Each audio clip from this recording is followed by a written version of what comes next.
Hello everyone, and welcome back to my channel, 18 Wheels to Wings, where I take you on what I'm hoping to be is my journey from an 18-wheeler to the skies, becoming a commercial pilot. In this video, I just wanted to do a couple of things. First off, update you on where I am with my medical. I kind of gave you a rundown last video on how everything went and where we are, so I just kind of want to give a quick update on that. And then I also wanted to share a quick story about my discovery flight that I had taken back this past summer, because it didn't go quite as how I would have liked or planned, but I think some can look to it as a what not to do video, or what to expect and what to expect from your CFI that takes you up. But we will start the video with just a quick update. Like I said in my last video, I went to the AME and did all that. I'm not going to recap everything, but my certificate for first class got deferred to the FAA. And per their website, you can go on to the MedExpress website and track the status of your application. It's still waiting to be reviewed. It just says submitted. It says that it could take up to 28 days for first review to happen. We're not quite there yet, so I do check it periodically just to see where it's at, but it's not there yet, so we're still in a holding pattern there.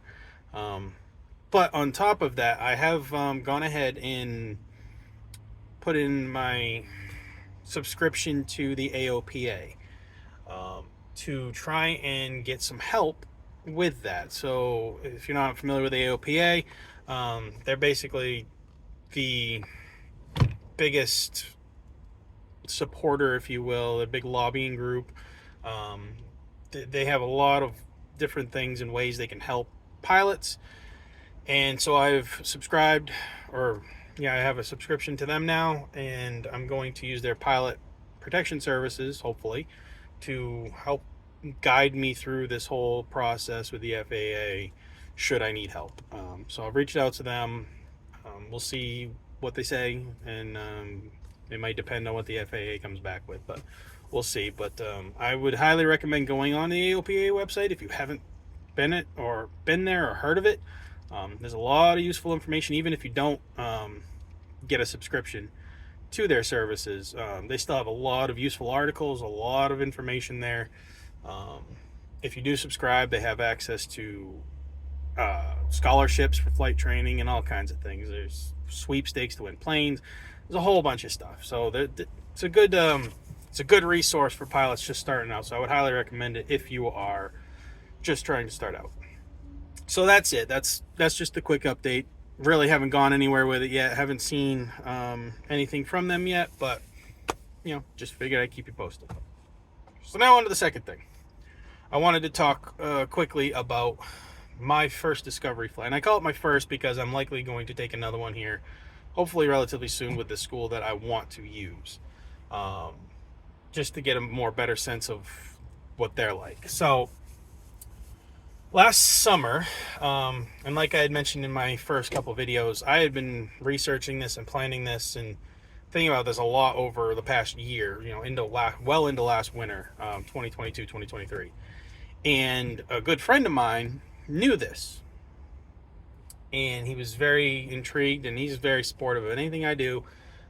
He's always got my back and everything. He's always looking out, and he surprised me last summer with a gift certificate that he had won in an auction to have a discovery flight at the airport that's closer to him. Now, he lives about an hour away from me, but the drive, again, is not a big issue for me. I drive for a living, so driving is not a big deal. But he had won it in auction because he saw it, knew I'd be interested, threw a bid in, won it. Great. So it was for a nice, only for a half-hour discovery flight, but either way, free discovery flight. I can't complain. And he gifted it to me, and I was very thankful. So I called and scheduled. One thing to keep an eye out for is when you're planning on going to a place or scheduling with a place. I'm a bigger guy. They will ask your weight, and that obviously is because depending on your weight will depend on the plane that they can use to bring you up. Obviously, my size, being as big as I am and as tall as I am, if they only had like Cessna 152s, it might not work out very well. But luckily enough, they had plenty of bigger planes. I'm trying to remember which plane it was. It was more the size of like a Cherokee. It wasn't a complex plane. It didn't have gear, retractable gear or anything like that, but it was a bigger plane. But anyway, they asked my weight or whatever. We scheduled.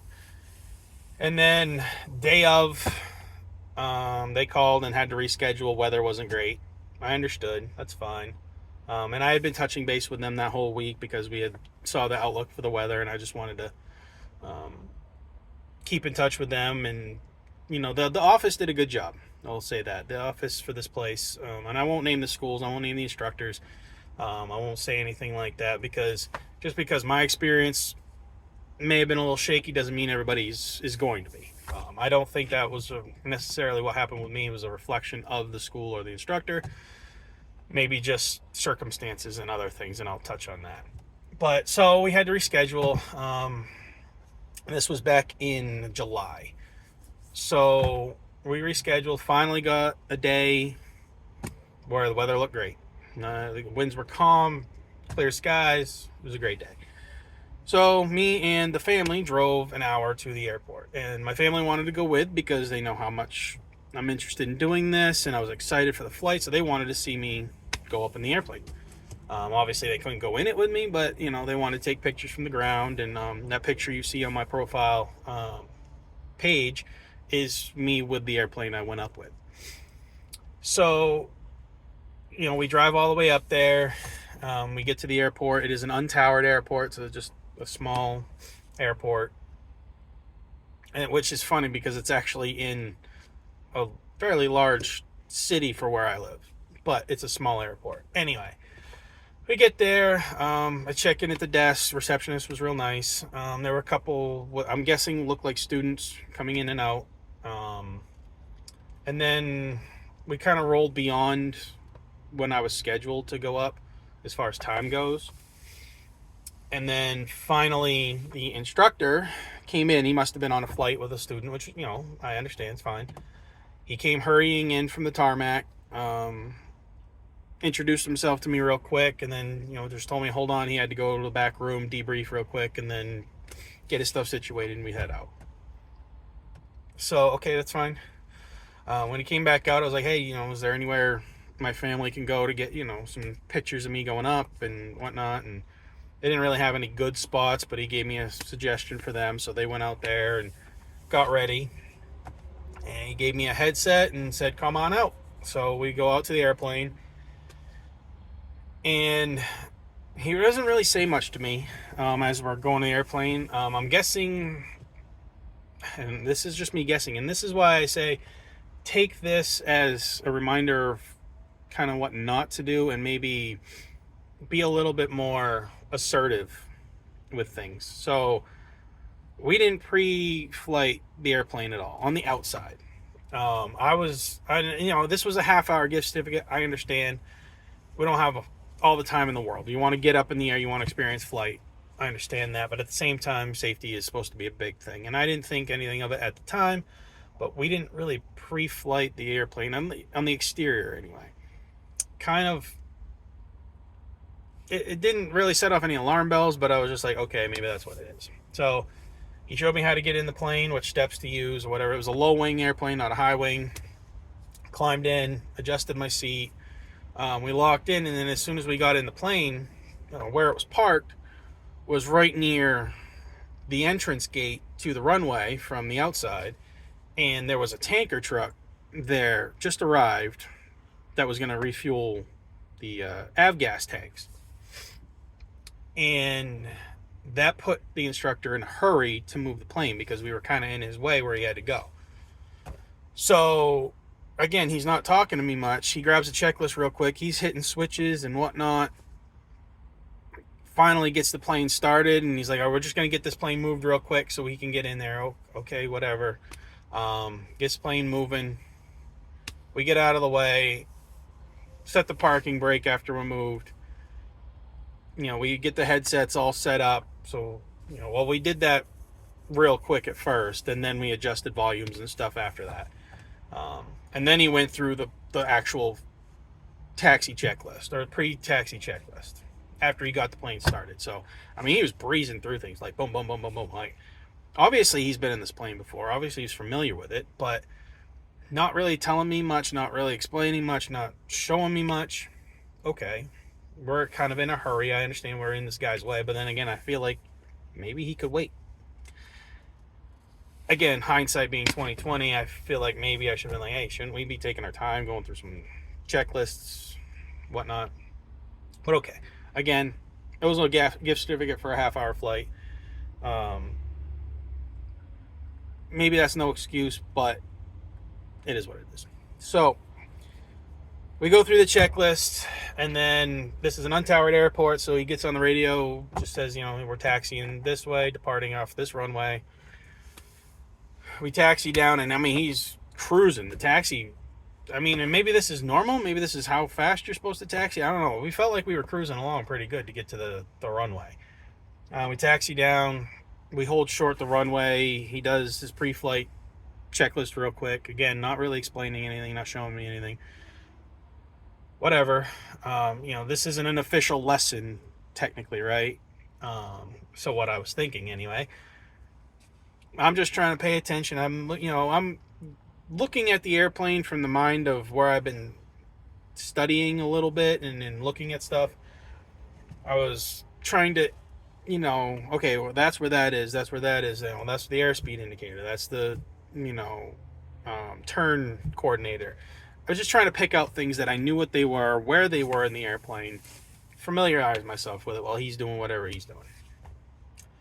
So he finally gets done his checklist. Then we start talking. He's like, okay, so I'm going to have you take off. I'll control the rudders, when we get to, and he's telling me the speeds. When we get to a certain speed, you'll pull back on the yoke. We'll get up in the air. We want to be shooting for about 85 knots or what, I think it was about 85 knots for our climb. And we're going to go up to about 3,000 feet, and then we'll level off there. All right, fair enough. So he's like, when you're ready, just, advance the throttle slowly, about 3 seconds or whatever, get full throttle. And then once we reach that speed, we'll pull back and we'll get airborne.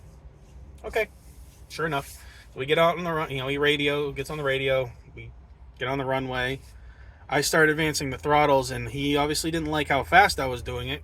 He said, we're not going to go full throttle. We're going to slowly increase it, over 3 seconds, whatever.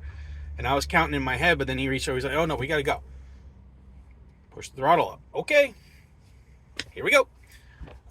So we get going down the, we wait for the proper speed. I pull back. I get us airborne. And I don't know if it wasn't trimmed right. Trim neutral. Maybe he did that. Again, he was flying through this checklist, and I wasn't. It was hard to keep up with him at that point. So we get airborne, and I've almost got to have two hands on this thing to keep this thing at the proper climb angle to keep climbing. But he wants me to keep one hand on the yoke, one hand on the throttle. Okay, I'll do that. But my left arm was on the yoke, and man, it was something to hold that plane nose up. So we climb. We finally reach 3,000. We're going runway heading. We're not making any turns yet. And we're basically going to stay runway heading for half the flight, because then we're going to turn around and come back. Okay, that's fine. So we finally reach 3,000. I level off, and this is the first thing that really stuck out to me, that maybe the gift certificate wasn't the best way to go about it, because it didn't feel like he had invested anything in it. It almost felt like he wasn't getting paid for this. This was a get him in, get him out, and move on. Sure, whatever. But the issue was, we've finally reached level flight, 3,000 feet, and I am struggling to hold that yoke back. And I know from what I have been reading, what I have been, trying to teach myself, that's a trim issue. I need to trim the plane out. I shouldn't have to struggle with the yoke to keep the plane level. He doesn't say anything. We're just cruising along, and I'm sitting there, two hands on the yoke, trying to keep this plane from wanting to dive. because it really wanted to just sink, but I'm pulling back on it. Finally, after a few minutes, I finally was like, is there a trim wheel in this plane? Because I'm really having a hard time keeping this yoke back. And he's like, oh yeah, is it hard time? Okay, yeah, and then the trim wheel's down here. So we finally trimmed the plane out, and I can finally like relax a little bit with one hand on the yoke and kind of take a minute. So, he starts talking to me a little bit, what, if I'm interested in aviation, what are my goals if I want to do it. I told him I want to try and make it a career if I can. And, my friend got me this gift certificate because, I was interested in it. And, he told me about, he had another career on the side, CFI. He's just doing part-time.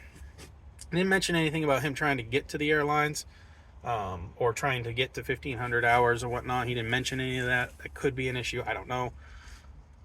But anyway, we flew a while, and then he was like, okay, want me to show you a stall? He asked me, he's like, what happens when you stall an airplane? I was like, well, it just means that you've lost lift over the wings and you've stalled the air flow over the airfoils, and that you start dropping.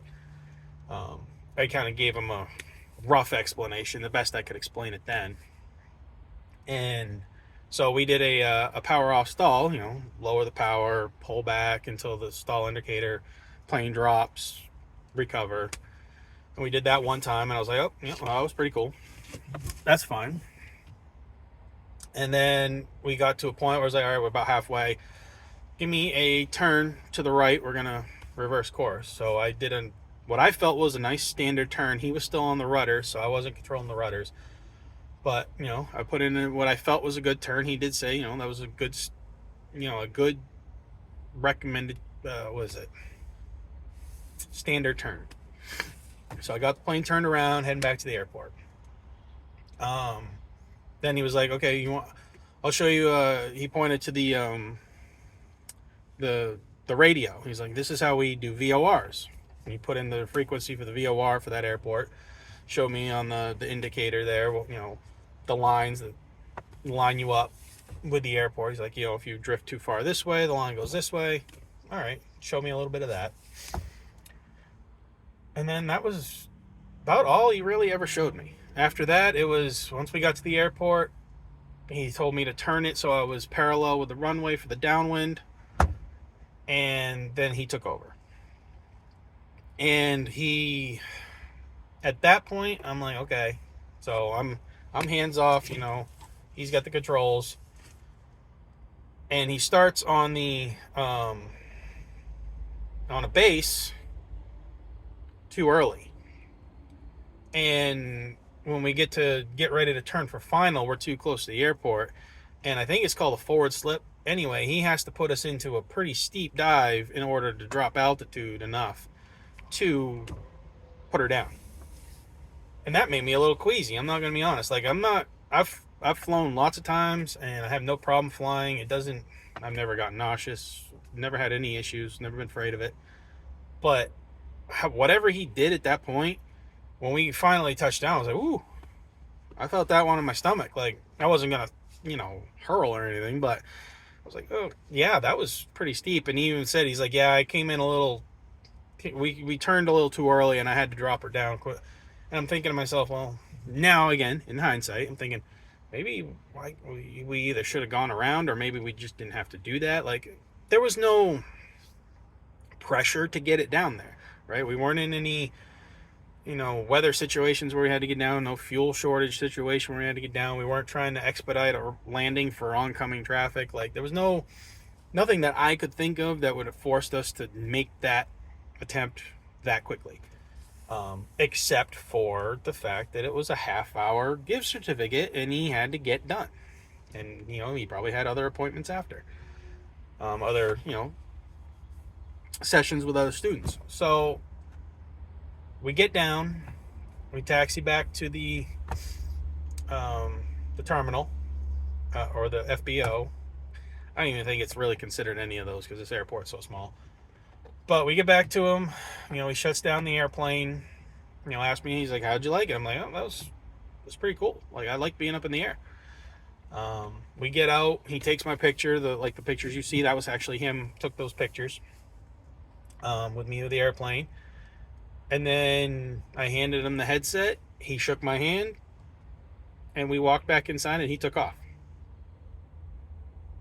Cool. This is not what I thought this was going to go like.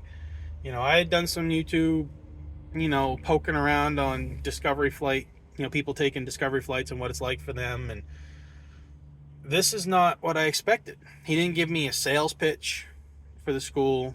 He didn't give me any information on how much the school costs, how long training lasts. He didn't offer to sell me a yearbook, a logbook, which I didn't have. And because I had heard, and whether this is actually completely accurate or not, but Discovery flights counts toward flight time. You're logging it. So I would have thought, hey, maybe try and sell me a logbook. We could put that entry in there, half hour, whatever. But it's still something. He didn't even try that. Nothing. Took pictures, walked inside, and he took off. That was it. That kind of left a sour taste in my mouth, not going to lie. So, went back to the car, talked to family, whatever, and we drove home. And so that was my first Discovery flight. And to be honest, thinking back about it, it just wasn't a great experience. Like, being in the air was awesome. Like, lifting off the airplane off the ground, getting it to climb, setting the trim, doing a stall was cool, making the turn was all right, was fun. Like, being in the actual airplane and doing the actual airplane things was fun. I enjoyed it.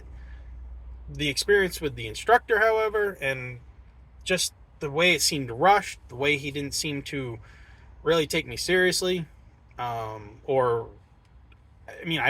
even know. I don't know what was going through his mind, if he was late for something, if it was because it was a gift certificate that he didn't care. I don't know. I just don't know. But it just didn't go the way I had hoped,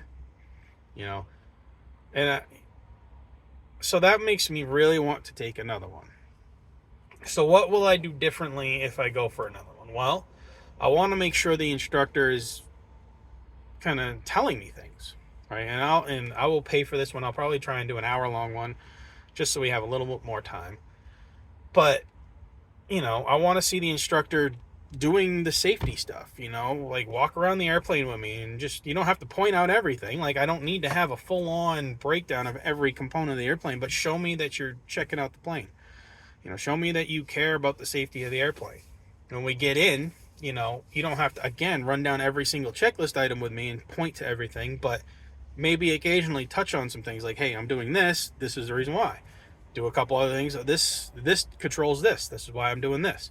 Like, do those things. See if they do those. See if they pay a little bit more attention to that stuff.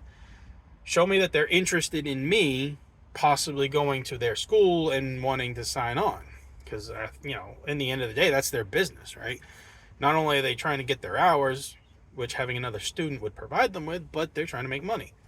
So show me that you're interested in me joining and bringing me on as a student. And then when we're in your air, again, you don't have to show me I don't have to learn turns on a point. Like, I don't have to do S-turns. Like, I don't have to do all the different things, but show me basics, Let me control the rudder a little bit if we're making turns in the air. Let me get the feeling for that. I still don't know what a rudder feels like. And I'm not demanding to do every single aspect of the airplane, but show me a little bit. That's what I would hope for. Really pique my interest in it. And maybe that's not how it's supposed to go. Maybe I'm, in La La Land and Daydream Land and thinking that's how it should go. But that's, how I would envision it would go. Where the instructor would really engage me in the airplane and really make me want to do it. So that's what I'm going to do when I call to get my next one, with hopefully the school that I would want to sign on with. But hopefully you can at least learn a little bit of what I went through, or learn something from what I went through, and maybe be a little bit more proactive and call them out on things. Like, hey, if you don't feel like something's safe, or what they're doing, or if they're feeling rushed, say something. Be like, hey, shouldn't we slow down a little bit? Or maybe, weren't you supposed to check something? Like, obviously, if you're going to this completely brand new, haven't looked at anything about an airplane, haven't researched it, haven't studied it all, you're not going to know, right? But if it just feels off, say something, right? And you're paying for your check ride, or not check ride, but your discovery flight. And you're going to be in this airplane. Like, you want it to be safe. You want to feel safe. You want to feel comfortable. You know, if you are like me and wanting to make this a career, you want to feel good in the airplane, especially with the person beside you who's supposed to be teaching you. So that's my story with that. I don't really have much more to add. So I will call this a video with that. And my next update, we'll see if the AOPA gets back to me. We'll see if the FAA has updated anything, and I will get back to you with a video about that. But until next time, see you later.